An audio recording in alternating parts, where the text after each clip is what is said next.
Hello students, good morning.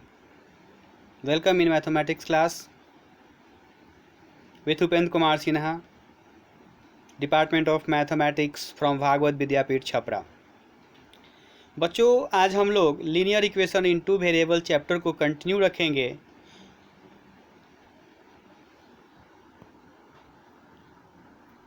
Today we will learn condition for solvability of linear equation. आज हम लोग linear equation को solve करने के कंडीशंस के बारे में लर्न करेंगे।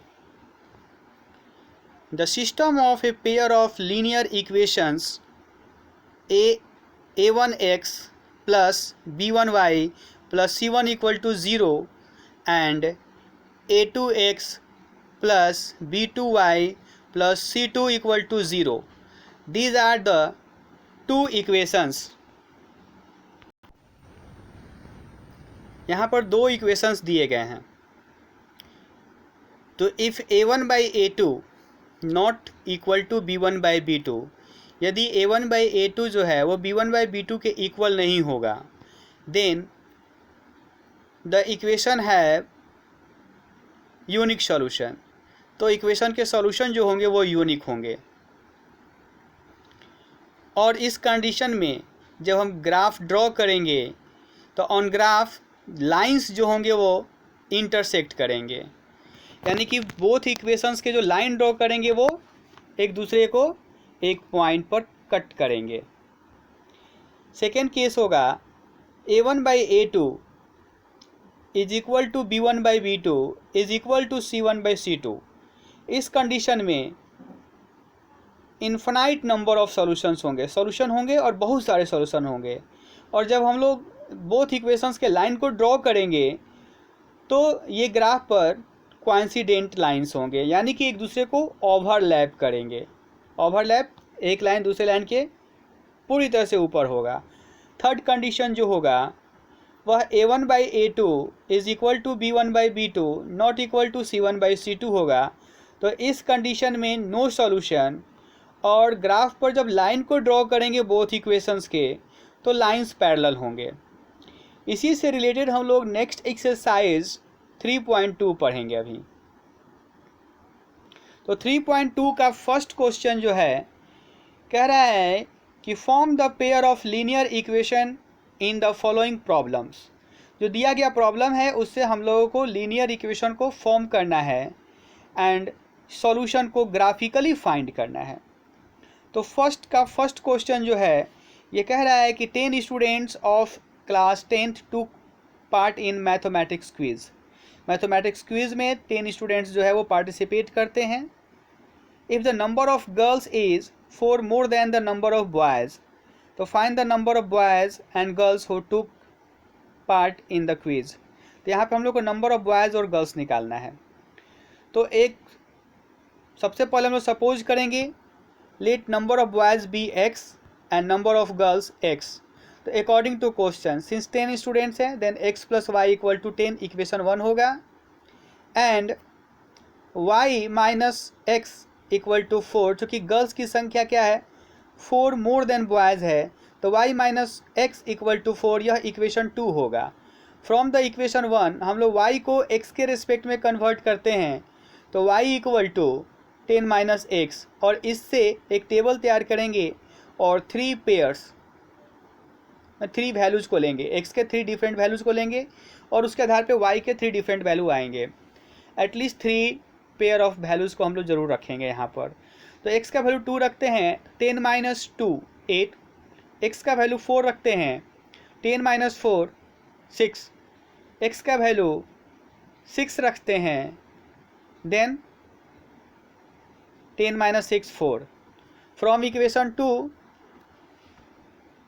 2 को भी जब हम y को x के रिस्पेक्ट में कन्वर्ट करेंगे तो x प्लस 4 होगा, और यहाँ पर जब हम x का वैल्यू 1 रखते हैं तो y 5 होगा, x का वैल्यू 2 रखते हैं तो y 6 होगा, x का वैल्यू 3 रखते हैं तो y 7 होगा। अब हम लोग ग्राफ पर x एक्सिस और y एक्सिस को ड्रॉ कर लेंगे।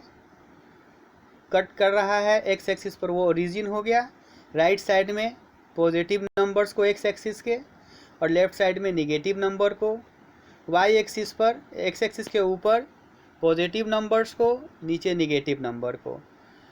फर्स्ट इक्वेशन से हम लोग जो पॉइंट लिए हैं उस पॉइंट को इंडिकेट करेंगे, जैसे कि 2 पर 8 था, फिर 4 पर 6 और 6 पर 4, और तीनों पॉइंट को मिलाते हुए एक लाइन ड्रॉ करेंगे जो कि first equation x plus y के लिए एक लाइन होगा, और सेकेंड इक्वेशन से 1 पर 5, 2 पर 6 और 3 पर 7, और इस तरह से सेकेंड इक्वेशन से भी हम लोग लाइन को ड्रॉ करेंगे। यहाँ पर देख रहे हैं कि बोथ इक्वेशन जो है 3, 7 पर कट कर रहा है। तो इस तरह से ग्राफ के द्वारा हम लोग कह सकते हैं कि x का वैल्यू 3 और y 7, that means number of boys 3 और नंबर ऑफ गर्ल्स 7। ऐसे ही इसका सेकेंड नंबर क्वेश्चन आप ट्राई कीजिएगा। क्वेश्चन नंबर 2 जो है, on comparing the ratio A1/A2, B1/B2 and C1/C2, find out whether the lines representing the following pair of linear equations intersect at a point or parallel or coincident। तो question number 2 का first हम लोग लेते हैं। यहाँ पर equation है, question number 2 का फर्स्ट का इक्वेशन है 5x minus 4y plus 8, and second equation है 7x प्लस 6y माइनस 9। तो यहाँ पर a1 इक्वल टू 5 है, b1 इज इक्वल टू -4 है, c1 इक्वल टू 8 है, और a2 इक्वल टू 7 है, b2 इक्वल टू 6 है, और c2 इक्वल टू -9 है। तो हम लोग पहले a1/a2 निकालते हैं तो 5/7, b1/b2 निकालते हैं तो -4/6 कट कर -2/3 हो जाता है। तो यहाँ पर हम लोग दोनों से ऑब्जर्व करते हैं कि a1/a2 जो है वो b1/b2 के इक्वल नहीं है। तो इस कंडीशन में लाइंस ऑफ इक्वेशन जो होगा वह इंटरसेक्ट करेगा एट अ पॉइंट। तो इसी तरह से इसके रिमेनिंग क्वेश्चंस को भी हम लोग देखेंगे कि किस कंडीशन को फॉलो करता है और उसके हिसाब से रिस्पॉन्स को देंगे। क्वेश्चन नंबर 3 कहता है, बेटा आप पढ़िएगा ध्यान से, on comparing the ratio A1/A2, B1/B2 and C1/C2, find out whether the following pair of linear equations are consistent or inconsistent,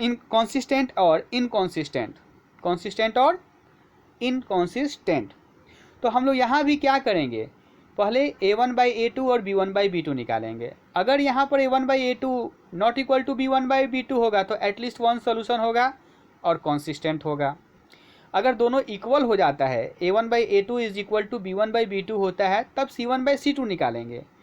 और यदि तीनों इक्वल हो जाए, A1/A2 is equal to B1/B2 is equal to C1/C2 अगर हो जाता है, तो ऐसे केस में इन्फिनाइट मेनी सॉल्यूशन होंगे, तो यहाँ भी कॉन्सिस्टेंट हो गया। और यदि A1/A2 equal to B1/B2 not equal to C1/C2 होगा तो नो सॉल्यूशन होगा, तो इस कंडीशन में इनकॉन्सिस्टेंट होगा। अब इसके बाद है बेटा क्वेश्चन नंबर 4। तो क्वेश्चन नंबर 4 कह रहा है कि which of the following pair of linear equations are consistent और इनकॉन्सिस्टेंट, कॉन्सिस्टेंट है या नहीं, और यदि कॉन्सिस्टेंट है तो सॉल्यूशन निकालना है ग्राफिकल मेथड से। तो आप पहले कंपेयर कर लीजिएगा और कॉन्सिस्टेंट होगा तो आप सॉल्यूशन निकाल दीजिएगा ग्राफिकल मेथड से, जैसे क्वेश्चन नंबर 1 में हम लोग बनाए हैं। इसके बाद क्वेश्चन नंबर 5 कहता है, बेटा half the perimeter of a rectangular garden, half the perimeter of the rectangular garden, rectangular garden के पेरीमीटर का half portion, whose length is 4 more than its breadth, जिसका लेंथ जो है ब्रेथ से 4 मीटर ज़्यादा है, इज़ 36। यहाँ पर क्लियर कीजिएगा, हाफ द पेरीमीटर इज़ 36, ठीक है। अब हम लोग पहले लेंथ ऑफ रेक्टेंगल x मानेंगे और ब्रेथ y। तो इस कंडीशन में क्योंकि लेंथ जो है ब्रेथ से 4 मीटर ज़्यादा है, तो length minus breadth is equal to 4, equation 1 हो जाएगा। पेरीमीटर निकालने का फॉर्मूला होता है 2 × L + B, रेक्टेंगल का हाफ के लिए बाई 2 कर दिए, तो half of perimeter of rectangle equal to 36 दिया हुआ है। इसको सॉल्व किए तो l plus B equal to 36 हो गया। अब आप क्या कीजिएगा कि l और b दोनों निकल चुका है आपके पास, मतलब दो इक्वेशंस हम लोग को यहाँ पर है। तो क्या करना है, डायमेंशन निकालना है। अब डायमेंशन निकालने के लिए आप इसको ग्राफिकल मेथड से, चूँकि अभी आप लोग केवल ग्राफिकल मेथड सीखे हैं, तो ग्राफिकल मेथड से ही यहाँ सॉल्यूशन निकाल सकते हैं, या फिर आप अलजेब्रिक मेथड को भी यूज कर सकते हैं, क्योंकि क्वेश्चन में यह क्लियर नहीं कर रहा है कि आपको किस मेथड को यूज करना है। क्वेश्चन नंबर 6 है, एक इक्वेशन दिया गया है 2x plus 3y minus 8 equal to 0।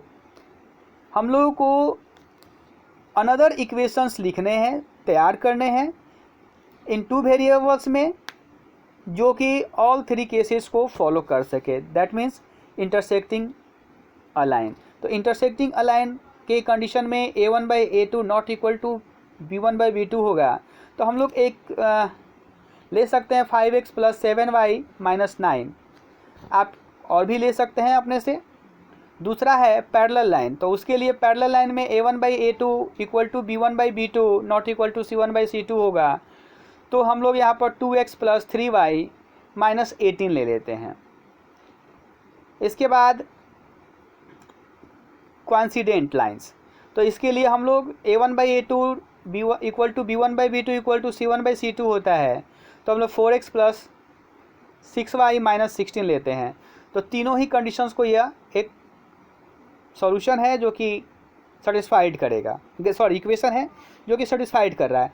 आप इसके जगह पे और भी ले सकते हैं और उस केस को वेरीफाई कर लीजिए पहले कि उस कंडीशन को फॉलो करता है कि नहीं। क्वेश्चन नंबर 7 में 2 इक्वेशंस दिए गए हैं। यहाँ पे हम लोगों को बोथ इक्वेशन से लाइन को ड्रॉ करना है, और जब आप लाइन को ड्रॉ कर लीजिएगा तो ग्राफ से आपको बताना है वर्टिसेस ऑफ ट्रायंगल, जो कि लाइंस और एक्स एक्सिस को कट कर रहा है। लाइंस जो है दोनों एक्स एक्सिस को कट करेंगे, तो लाइंस और एक्स एक्सिस को ध्यान में रखते हुए आप उसके वर्टिसेस को बताएंगे। तो इस तरह से बेटा आप लोग एक्सरसाइज 3.2 को कंप्लीट कीजिए।